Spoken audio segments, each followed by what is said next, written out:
Baik. Assalamualaikum dan salam sejahtera. Saya Cikgu Syafiq. Saya akan berkongsi hari ini tajuk RBT tingkatan 3, bab 1 lagi, 1.1.3, iaitu menerangkan fungsi elemen mekatronik pada produk sedia ada. Jadi, apakah fungsi mekatronik pada produk sedia ada?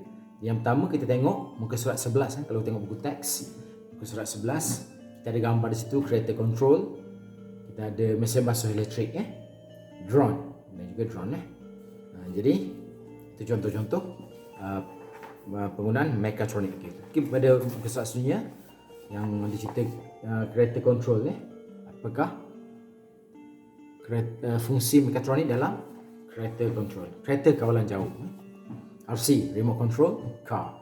Kereta kawalan jauh merupakan salah satu contoh produk mekatronik yang simple. Fungsi elemen mekatronik pada kereta ini diterangkan secara terperinci dalam Rajah 1.4. Yang pertama, dia menggunakan sistem gear. Sistem mekanikal yang pertama, gear, berfungsi mengurangkan atau meningkatkan hal laju dan menambahkan daya kilas torque. Torque ni daya kilas. Torque adalah Fs. F force, S adalah distance, iaitu jarak size gear tu lah. Okay. Yang kedua, sistem elektronik menerima dan menukarkan isyarat input dari alat kawalan jauh kepada isyarat elektrik bagi memacu motor AI, Artificial Intelligence. Jadi itu adalah sistem elektronik. Dia terima isyarat, kita nak on ke, nak off ke, nak laju, nak ghostan, nak corner, dia menerima isyarat daripada alat kawalan jauh dan menukarkan kepada isyarat elektrik untuk memacu motor tersebut. Yang keempat, sistem kawalan dan pengaturcaraan. Okey, terdiri daripada mikro pengawal, ini kita panggil motherboard, yang diatur cara, yang telah diprogramkan, berfungsi untuk mengawal hal laju dan arah putaran motor, AT, arus terus. Yang terakhir, sistem elektrik, bateri sebagai sumber tenaga elektrik untuk membekalkan tenaga kepada motor, kepada lampu, kepada sistem kawalan pengaturcaraan, motherboard dan sebagainya. Jadi itu contoh kereta kawalan jauh.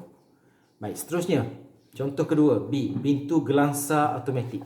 Ini kita selalu jumpa dekat bank, dekat hotel. Dekat bank kena buka tarik sekarang.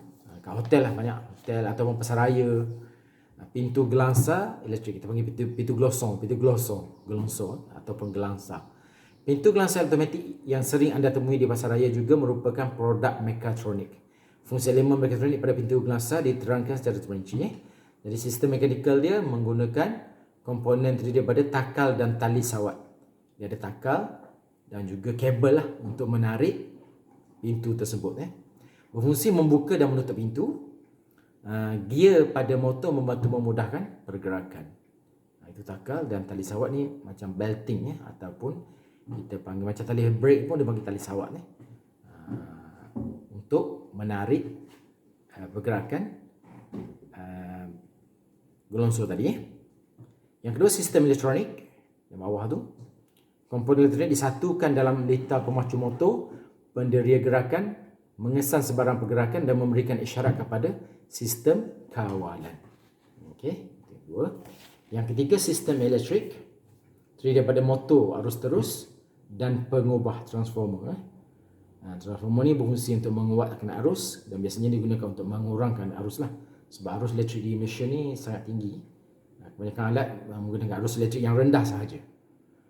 Dan berfungsi untuk menguatkan tenaga elektrik pada sistem keseluruhan. Apa sahaja yang menggunakan tenaga elektrik akan menggunakan bekalan daripada sistem elektrik ini.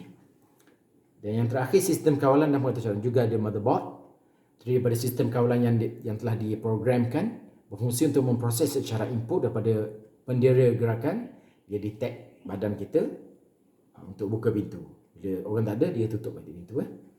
Dan menghantar isyarat output kepada pemacu motor AT untuk membuka dan menutup pintu.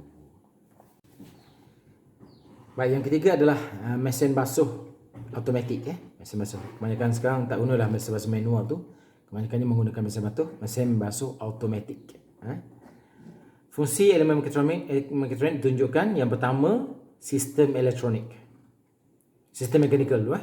Sistem mekanikal, antara komponen mekanikal ialah takal, tali sawat, gear, drum dan galas berbola. Takal semua tahulah takal. Tali sawat, belting tadi, belting daripada motor ke tapak apa ataupun pemutar. Gear, dari sistem gearbox dia. Drum, tong drum, drum ataupun tapak pusingan tu, dan galas berbola, bearing bawah tu. Gabungan komponen ini menghasilkan putaran pada drum ketika mencuci pakaian. Drum bekas tu lah, bekas isi pakaian tu. Yang kedua, sistem elektronik. Butang pada panel kawalan digunakan untuk pengguna memberi arahan on off, start, pause dan lain-lain. Antara komponen elektronik ialah kapasitor dan diod pada papan letar tercetak. Okey, papan letar tercetak ni motherboard lah. Macam-macam diletakkan di situ. Perintang, program apa semua tu, diod, transistor, semua diletakkan di situ. Papan letar tercetak dia. Dan panel kawalan, diod, kapasitor. Dan yang ketiga, sistem elektrik.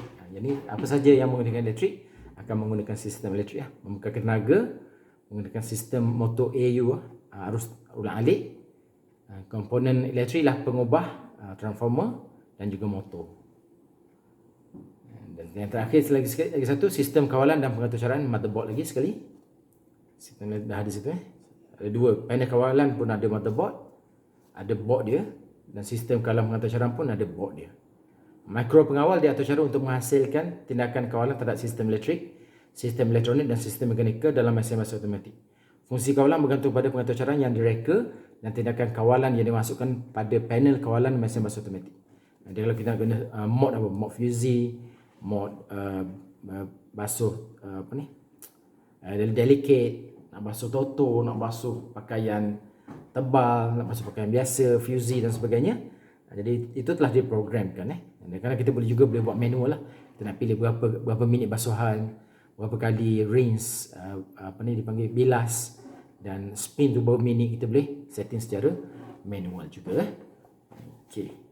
Jadi itu saja 3 contoh kereta mainan, pintu gelas elektrik, dan juga pintu gelas automatik dan juga mesin basuh automatik. 3 contoh benda yang kita selalu guna, kita biasa guna dan mudah diaplikasikan dalam reka bentuk dan juga mekatronik, sistem mekatronik yang digunakan.